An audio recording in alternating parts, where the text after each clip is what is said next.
ഇന്ന് നമ്മൾ നോക്കാനായിട്ട് പോകുന്ന റീഡിംഗ് എന്താണെന്ന് വെച്ച് കഴിഞ്ഞാൽ നിങ്ങളുടെ പേഴ്സൺ ഈ ഒരു ബന്ധത്തിൽ എടുത്തിട്ടുള്ള അല്ലെങ്കിൽ എടുക്കാൻ പോകുന്ന തീരുമാനം എന്നാണ് നമ്മൾ നോക്കാനായിട്ട് പോകുന്നത്. അവർക്കിപ്പോൾ ഒരു ഹെൽത്തി ചോയ്സസ് എന്നുള്ള രീതിയിലേക്ക് നിൽക്കുന്നുണ്ട്. ഇവിടെ ഈ ഒരു കാര്യം വേണോ വേണ്ടയോ എന്നുള്ള രീതിയിലേക്ക് നന്നായിട്ട് ആലോചിക്കുന്നുണ്ട് ഈ റിലേഷൻഷിപ്പിനെ കുറിച്ച്. കാരണം റിലേഷൻഷിപ്പ് ഇപ്പോൾ പോയിക്കൊണ്ടിരിക്കുന്ന കുറച്ച് ടോക്സിസിറ്റി ആയിട്ടാണ് നിങ്ങൾക്ക് കാർഡ്സുകൾ കാണുന്നുണ്ടെന്ന് വിചാരിക്കുന്നു. റിലേഷൻഷിപ്പ് കറൻ്റ്ലി പോയിക്കൊണ്ടിരിക്കുന്നത് കുറച്ച് ബുദ്ധിമുട്ടിലാണ് എന്ന് കാണിക്കുന്നുണ്ട്. കുറച്ച് ഇംബാലൻസ് കാണുന്നുണ്ട്, സ്ട്രഗിൾസ് കാണുന്നുണ്ട്. എപ്പോൾ നോക്കിയാലും റിലേഷൻഷിപ്പിൽ അൺഎക്സ്പെക്റ്റഡ് ആയിട്ടുള്ള പ്രോബ്ലംസ് വന്നുകൊണ്ടിരിക്കുന്നതായിട്ട് കാണിക്കുന്നുണ്ട്. സോ ഇപ്പോൾ നിങ്ങൾ മേ ബി നോ കോണ്ടാക്ട് സിറ്റുവേഷനിലായിരിക്കാം, അല്ലെങ്കിൽ കോണ്ടാക്റ്റ് ഉണ്ടാവും എന്നുണ്ടെങ്കിൽ പോലും അവിടെ അത്രയ്ക്കും നിങ്ങൾ സാറ്റിസ്ഫൈഡ് ആയിരിക്കില്ല, അവരും സാറ്റിസ്ഫൈഡ് ആയിട്ട് കാണുന്നില്ല ഈ ഒരു ബന്ധത്തിൽ. ഓക്കെ, ഏറെക്കുറെ വ്യക്തികളുടെ എനർജീസ് അങ്ങനെയാണ് കിട്ടുന്നത്. ബന്ധം അല്ലെങ്കിൽ കോണ്ടാക്റ്റ് ഉണ്ടാവുമെന്ന് വെച്ച് കഴിഞ്ഞാൽ ഏറെക്കുറെ കോണ്ടാക്റ്റ് ഉണ്ടാകും, അല്ലെങ്കിൽ ഒരു ഓൺ ആൻഡ് ഓഫ് കണക്ഷൻ മാതിരി, അല്ലെങ്കിൽ തീരെ നോ കോണ്ടാക്റ്റിൽ ആയിട്ടുള്ളവരുടെ എനർജി ഇവിടെ കാണിക്കുന്നുണ്ട്. അപ്പോൾ അവർ ഈ ഒരു ബന്ധത്തെ പൂർണ്ണമായിട്ടും ഉപേക്ഷിക്കാനായിട്ട് ഇപ്പോഴും മനസ്സുകൊണ്ട് തയ്യാറായിട്ടില്ല. പക്ഷേ കൊണ്ടുപോകാനായിട്ട് അത്ര സ്മൂത്ത് ഗോയിങ് ആയിട്ടുള്ള റിലേഷൻഷിപ്പും ആയിരിക്കില്ല. അത്യാവശ്യം പ്രോബ്ലംസും കാര്യങ്ങളൊക്കെ ഇവിടെ ഫേസസ് ചെയ്യുന്നതായിട്ട് കാണിക്കുന്നുണ്ട്. അതിൽ നിങ്ങൾ വിചാരിക്കുന്നുണ്ടായിരിക്കും നാളെ ഇതെല്ലാം ക്ലിയർ ആക്കി നല്ലൊരു തുടക്കം വേണം. അപ്പോൾ അവരും വിചാരിക്കും ഇനി നിങ്ങൾ പലതവണ ഇങ്ങനെ നോ കോണ്ടാക്ട് സിറ്റുവേഷനിലാവുകയും അല്ലെങ്കിൽ പലതവണ ഒരുപാട് അങ്ങോട്ടും ഇങ്ങോട്ടും പ്രോബ്ലംസും കാര്യങ്ങളൊക്കെ ഉണ്ടായിട്ടുള്ളതായിട്ട് കാണിക്കുന്നുണ്ട്. ഓരോ പ്രാവശ്യവും നിങ്ങൾ വിചാരിക്കും ഇനി ഇത്തരത്തിൽ പോയാൽ പോരാ, അത് ശരിയാവണം, ഇനി നല്ല രീതിയിലേക്ക് മുന്നോട്ട് പോകണം എന്നൊക്കെ വിചാരിക്കുന്നുണ്ടായിരിക്കും. പക്ഷെ അഗെയിൻ ഈ പ്രോബ്ലംസ് തന്നെയായിരിക്കും നിങ്ങളുടെ ലൈഫിൽ അല്ലെങ്കിൽ നിങ്ങളുടെ റിലേഷൻഷിപ്പിൽ വന്നുകൊണ്ടിരിക്കുന്നുണ്ടായിരിക്കാം. ഓക്കെ, അപ്പോൾ ഈ ഒരു പേഴ്സൺ എന്തായാലും അതിൻ്റെ ടൈം ആയിട്ടില്ല എന്ന് യൂണിവേഴ്സ് പറയുന്നുണ്ട്. കാരണം ഇവിടെ എനിക്ക് ക്ലോക്ക് എന്നുള്ളൊരു കാർഡ്സ് കിട്ടിയിട്ടുണ്ട്. അവിടെ നീഡ് ടൈം, ടേക്സ് ടൈം. അദ്ദേഹത്തിന് നിങ്ങളെ പേഴ്സണ് കുറച്ചുകൂടെ ടൈം വേണമെന്നാണ് കാണിക്കുന്നത്. In the time cycle, time to heal, progress ഉണ്ടാവാനായിട്ട് ആഗ്രഹിക്കുന്നുണ്ട്. അതേമാതിരി ഇങ്ങനെ എന്താ പറയുക, ഇപ്പോൾ വന്നാലും അല്ലെങ്കിൽ ഇപ്പോൾ ഒരു ആക്ഷൻ എടുത്ത് മുന്നോട്ടേക്ക് വന്നാലും ഇവിടെ പഴയ പോലുള്ള കാര്യങ്ങൾ തന്നെയായിരിക്കും അഗെയിൻ നടക്കുന്നുണ്ടായിരിക്കുക. ഒരുപാട് പ്രശ്നങ്ങളെ അവർ മുമ്പോട്ട് കാണുന്നുണ്ട്. ഭയങ്കര തലവേദന പിടിച്ചൊരു ഇതായിട്ടാണ് മുന്നോട്ടേക്ക് കൊണ്ടുപോകുന്നത് ഈ ഒരു റിലേഷൻഷിപ്പും. അപ്പോൾ എന്നാൽ പോലും എത്രയൊക്കെ പ്രശ്നങ്ങളുണ്ടെങ്കിലും ആ പേഴ്സൺ ഈ ഒരു റിലേഷൻഷിപ്പിനെ വേണ്ടാന്ന് വെച്ചിട്ടില്ല. ഓക്കെ, ഈ പേഴ്സൺ ഇത്രയും നാളും മേ ബി നിങ്ങളിൽ നിന്നും ഒരു റണ്ണർ എന്നുള്ളൊരു ഇതിലായിരുന്നു, നിങ്ങൾ ചേസിങ് എന്നുള്ളൊരു രീതിയിലുമായിരുന്നു. കാരണം ആ ഒരു പേഴ്സൺ നിങ്ങൾക്ക് വേണ്ട ഒരു ക്വാളിറ്റി ഓഫ് ടൈം തരുന്നുണ്ടായിരിക്കില്ല സംസാരിക്കാനോ, അല്ലെങ്കിൽ നിങ്ങളോട് പണ്ട് കെയർ ചെയ്തതിന് ആ ഒരു കെയർ ഒന്നും തരുന്നുണ്ടായിരിക്കില്ല. നിങ്ങളായിരിക്കും എപ്പോഴും അവരെ അങ്ങോട്ട് വിളിച്ചാൽ ചിലപ്പോൾ അവർ സംസാരിക്കുന്നുണ്ടായിരിക്കും, അങ്ങോട്ട് മെസ്സേജ് ചെയ്താൽ എന്തെങ്കിലും ഒരു റിപ്ലൈ തരുന്നുണ്ടായിരിക്കും. പണ്ടൊന്നും ഇങ്ങനെ ആയിരുന്ന ഒരു പേഴ്സൺ ആയിരിക്കില്ല. ഒരുപാട് നിങ്ങളെയും ഇങ്ങോട്ട് വിളിച്ചുകൊണ്ടിരുന്നിരുന്ന അല്ലെങ്കിൽ എപ്പോഴും കാണണമെന്നും ആഗ്രഹിച്ചുകൊണ്ടിരുന്നിരുന്ന ഒരു പേഴ്സൺ ആയിരിക്കണം. ഇപ്പോൾ അവർ റണ്ണർ എന്നുള്ളൊരു സ്റ്റേജിലാണ് പോയിക്കൊണ്ടിരിക്കുന്നത്. അതാണ് നിങ്ങളെ ഏറ്റവും കൂടുതൽ ഇവിടെ വേദനിപ്പിക്കുന്ന കാര്യവും.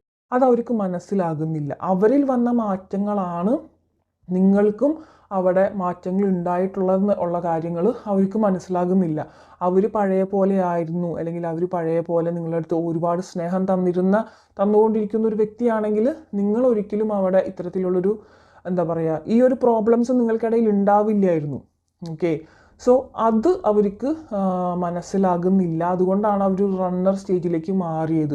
പിന്നെ നിങ്ങൾ കോണ്ടാക്ട് ചെയ്യണം, അല്ലെങ്കിൽ നിങ്ങൾ വിളിച്ചാൽ അങ്ങോട്ട് സംസാരിച്ചു, അങ്ങനെയൊക്കെയുള്ളൊരു സ്റ്റേജസിലായിരിക്കണം. അവരൊരു ഇനീഷ്യേറ്റീവ് എടുത്തിട്ട് നിങ്ങളെ ഇങ്ങോട്ടേക്ക് എപ്പോഴും വിളിക്കുന്നുണ്ടായിരിക്കും, പണ്ടത്തെ പോലെ അല്ലെങ്കിലും ഇടയ്ക്കൊക്കെ. അതൊക്കെ നിങ്ങൾക്ക് വല്ലാത്തൊരു എന്താ പറയുക, ജീവിതത്തിൽ ഇപ്പോൾ കിട്ടിക്കൊണ്ടിരിക്കുന്ന സന്തോഷത്തിൽ ഏറ്റവും വലിയ സന്തോഷം വേണമെങ്കിൽ അതായിരിക്കും. അവരുടെ സ്നേഹത്തോടുള്ളിയുള്ളൊരു വിളി, സംസാരം, കാര്യങ്ങളൊക്കെ. ഓക്കെ, സോ ഇവിടെ അവർ ഈ ബന്ധത്തിന് എടുക്കാൻ പോകുന്ന ഒരു റിസൾട്ട് എന്ന് പറയുന്നതും ഇവിടെ ക്ലോക്ക് ഉണ്ട്, ടൈം എടുക്കുമെന്ന് കാണിക്കുന്നുണ്ട്. ആൻഡ് കൊഫീൻ, അതായത് ഇപ്പോൾ ഒരു എൻഡിങ്സ് ബ്രിങ് ന്യൂ ബിഗിനിങ്. ഇപ്പം നിങ്ങളുടെ ഏറെക്കുറെ പ്രേക്ഷകരുടെയും കാര്യങ്ങൾ നോക്കോണ്ടായിട്ടെന്ന് ഞാൻ പറഞ്ഞല്ലോ, എൻഡായി എന്നുള്ളൊരു ഇതിലായിരിക്കും നിങ്ങൾ ഏറെക്കുറെ ആൾക്കാരും നിൽക്കുന്നുണ്ടായിരിക്കുക ഈ ഒരു റിലേഷൻഷിപ്പിൽ. സോ ഇവിടെ യൂണിവേഴ്സ് പറയുന്നത് ടൈം എടുക്കുന്നുണ്ടെങ്കിലും ഈ എൻഡിങ്സ് ബ്രിങ് ന്യൂ ബിഗിനിങ്, നല്ലൊരു ബിഗിനിങ്, നല്ലൊരു തുടക്കം നിങ്ങൾക്ക് ഇവിടെ ഉണ്ടാവാനുള്ളൊരു ചാൻസ് ഉണ്ട്. ഗ്രോത്ത് ഉണ്ട്, ചേഞ്ചസ് ഉണ്ട്, ട്രാൻസിഷൻ സംഭവിക്കുന്നുണ്ട് എന്ന് കാണിക്കുന്നുണ്ട്. അപ്പോൾ നമുക്ക് നോക്കാം അടുത്തൊരു റീഡിങ്ങിൽ നമുക്ക് നോക്കാം അവരുടെ മാറ്റങ്ങൾ അവിടെ എന്തൊക്കെ വന്നിട്ടുണ്ട്. കാരണം 888 പോർട്ടൽ ഓൾറെഡി കഴിഞ്ഞതാണല്ലോ, അപ്പോൾ അവർക്ക് എന്തൊക്കെ മാറ്റങ്ങൾ വന്നിട്ടുണ്ടെന്ന് നമുക്ക് നോക്കാം. സോ ഇവിടെ എന്തൊക്കെയോ ട്രാൻസിഷൻസ് വരുന്നുണ്ട്, ചേഞ്ചസ് വരുന്നുണ്ടെന്ന് കാണിക്കുന്നുണ്ട്. ആൻഡ് അവർക്ക് പാഷൻ വരുന്നുണ്ട്, നിങ്ങളടുത്ത് ഒരു കെമിസ്ട്രി അവിടെ ഫീൽ ചെയ്യുന്നുണ്ട്. Okay, not enough. ഇപ്പോഴത്തെ അവരുടെ ഒരു എനർജി എന്ന് പറയുന്നത് ഇപ്പം അവിടെ ചേഞ്ചസ് വലുതായിട്ടൊന്നും ഉണ്ടായിട്ടില്ല. Frustrated in relationship, lack of confidence, self sabotage, fear, ego issues, jealousy. Ego നന്നായിട്ടുണ്ട്. നിങ്ങൾക്കിപ്പോൾ ഒരു വഴക്കെടുക്കുമ്പോൾ അവർക്ക് വേണമെങ്കിൽ ഇങ്ങോട്ടേക്ക് വരാം, ഓക്കെ, പക്ഷെ അതവർ ചെയ്യില്ല. നല്ല ഈഗോ പിടിച്ച പേഴ്സണായിട്ട് കാണിക്കുന്നുണ്ട്. നിങ്ങൾ അങ്ങോട്ടേക്ക് കാലും പിടിച്ച് ചെല്ലണം എന്നുള്ളൊരു ഒരാവശ്യം എന്നുള്ള പോലെയാണ് അവരുടെ മനസ്സിലും. നല്ല ഈഗോ പേഴ്സണായിട്ട് കാണിക്കുന്നുണ്ട്. ഈഗോ ഇഷ്യൂ നന്നായിട്ട് ഇവിടെ നിങ്ങളെ റിലേഷൻഷിപ്പിനെ കിടന്ന് പ്രശ്നത്തിലാക്കുന്ന ഒരു എനർജിയിൽ കാണിക്കുന്നുണ്ട്. പക്ഷേ എങ്കിൽ പോലും അവർക്ക് നിങ്ങളോട് ഇഷ്ടമാണ്. ഇവിടെ ഒരു കാർഡ് വന്നിട്ടുണ്ട്, ഐ ലൈക്ക് യു എന്നുള്ളൊരു കാർഡ് വന്നിട്ടുണ്ട്. ഓക്കെ, അവർക്ക് ഇപ്പോൾ നിങ്ങളല്ലാതെയും വേറെയും ചോയ്സസുകൾ കാണിക്കുന്നുണ്ട്. Okay, in the love and life, self love, self care.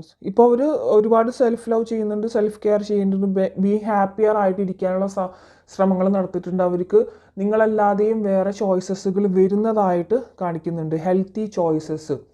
Okay, അവർക്ക് വേണമെങ്കിൽ ഈ ഒരു റിലേഷൻഷിപ്പിനെ എൻഡ് ചെയ്തുകൊണ്ട് വേറെ ചോയ്സസിലേക്ക് പോകാവുന്നതാണ് എന്നുള്ളൊരു ഓപ്ഷൻ അവർക്ക് മുമ്പിൽ നിൽക്കുന്നുണ്ട്. ഓക്കെ, അതുകൊണ്ട് തന്നെ അവർക്ക് ഭയങ്കരമായിട്ട് തിങ്കിങ് അവിടെ നടന്നുകൊണ്ടിരിക്കുന്നു, ഓവർ തിങ്കിങ് കാണിക്കുന്നുണ്ട്.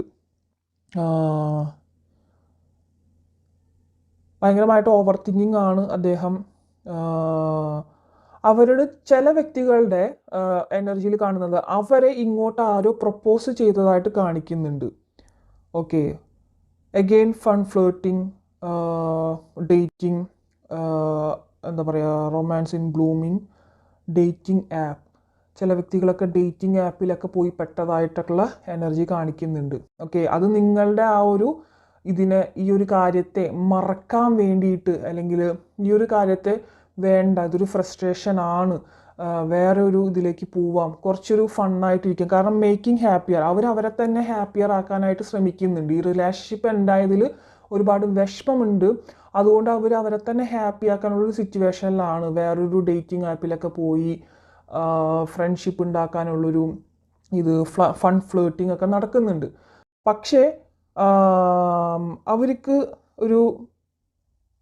ഞാൻ പറയുകയാണെങ്കിൽ അവർക്കതിൽ കണക്റ്റഡ് ആയാൽ പോലും അവർക്ക് അതിൽ നിന്ന് മനസ്സിലാക്കാൻ പോകുന്ന കാര്യം നിങ്ങളോളം ഇല്ല ഒന്നും എന്നുള്ളൊരു കാര്യം അവർക്ക് മനസ്സിലാകാനായിട്ട് പോകുന്നുണ്ട്. അതായത് ഉപ്പോളം ഇല്ല ഉപ്പിലിട്ട് എന്നൊക്കെ പറയില്ലേ, അതേമാതിരി അതവർ നിർത്തിയിട്ട് നിങ്ങളിലേക്ക് തന്നെ തിരിച്ചു വരുന്ന ഒരു എനർജിയാണ് എനിക്ക് കാണുന്നത്. കാരണം ഏറെക്കുറെ എനിക്ക് കിട്ടിയിട്ടുള്ള wedding ring, kisses, engagement ring, ഇതെല്ലാം അവരുടെ നിങ്ങൾക്ക് ഫ്യൂച്ചറിൽ വരാൻ പോകുന്ന ഒരു ഹെൽത്തി ആയിട്ടുള്ള റിലേഷൻഷിപ്പിനെയാണ് സൂചിപ്പിക്കുന്നത്, ഈ ഒരു പേഴ്സണെ തന്നെ. ഓക്കെ, കാരണം ഇവിടെ എൻഡിങ് ബ്രിങ് ന്യൂ ബിഗിനിങ് എന്ന് ഗ്രോത്ത് ചേഞ്ച് ഓൾറെഡി ഒരു കാർഡ് വന്നിട്ടുണ്ട്. അപ്പോൾ ആ ഒരു പേഴ്സൺ എടുക്കാൻ പോകുന്ന തീരുമാനം അവരിലിപ്പോൾ ആരൊക്കെ ഉണ്ടോ അതെല്ലാം കളഞ്ഞിട്ട് അവർ നിങ്ങളിലേക്ക്, അതവർക്ക് മനസ്സിലാകുന്നുണ്ട് എന്തോ ഒരു കാര്യം, നിങ്ങളുടെ എനർജിയിൽ അവരനുഭവിച്ചിട്ടുണ്ടായിരുന്ന ഒരു സന്തോഷത്തെയും കാര്യങ്ങളൊക്കെ അവർ മനസ്സിലാക്കിയിട്ട് തിരിച്ചു വരുന്നുണ്ട്.